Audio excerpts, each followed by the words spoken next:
Lettre de l'École internationale numéro 1, 4e année. Le fondement de notre tradition, par Kim Nataraja. Dans cette nouvelle série d'enseignements hebdomadaires, je me concentrerai sur quelques textes essentiels de John Main et Lawrence Freeman que je recommande à tous ceux qui s'intéressent vraiment à la méditation dans notre tradition. Je voudrais commencer par le livre de John Main, La méditation chrétienne, conférence de Gethsémani.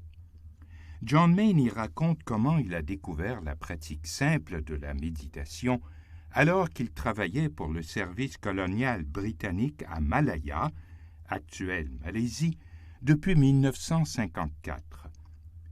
Dans le cadre de son travail là-bas, il rencontra un moine hindou, Swami Satyananda, qui dirigeait un ashram et l'école d'un orphelinat, et il fut impressionné par la paix et la sagesse tranquille qu'il dégageait. Après la partie professionnelle de leur rencontre, ils commencèrent à parler de religion et du mode de prière de chacun. Pour le Swami, c'était la méditation, mais la seule méditation que John Main connaissait alors était la méthode ignatienne de méditation, un mode discursif de prière qui consiste à se servir de ses sens et son imagination pour visualiser un épisode particulier des Écritures. Le Swami expliqua que sa façon de méditer était tout à fait différente. La méditation est très simple. Tout ce que vous avez à faire est de méditer. Pour méditer, il faut être en silence, il faut être immobile, il faut se concentrer. Dans notre tradition, nous connaissons une façon de parvenir à ce calme et cette concentration. Nous utilisons un mot que nous appelons un mantra.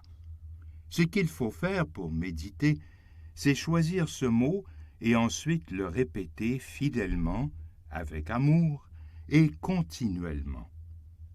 La méditation n'est que cela. Je n'ai vraiment rien d'autre à vous dire. Et maintenant, méditons.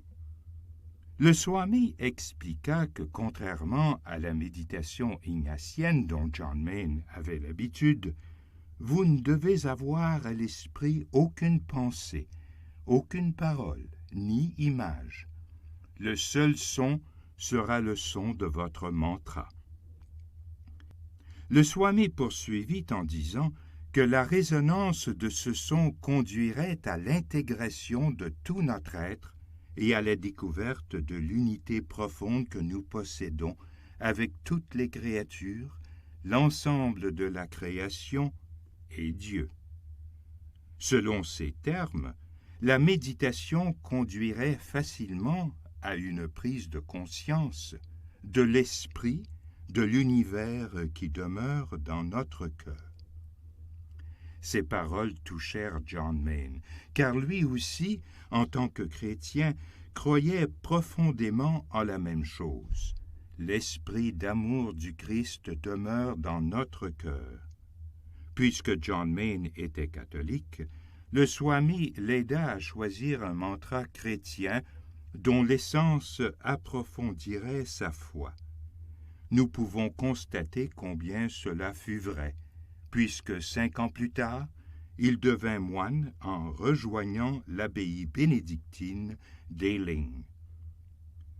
Au fil des années, j'ai rencontré des gens qui considéraient cette initiation de John Main à la méditation en Malaisie comme une preuve que cette façon de prier était importée de l'Orient, basée sur l'Advaita hindou, la non-dualité, et que par conséquent, elle n'était pas à leurs yeux authentiquement chrétienne.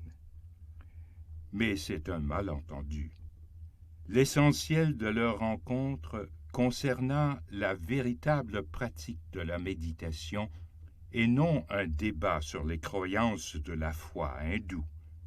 De plus, Ce mode de prière est universel. On retrouve cette discipline dans toutes les grandes religions et traditions de sagesse. Elle ne dépend pas d'une croyance ou d'un dogme, mais de l'expérience pratique.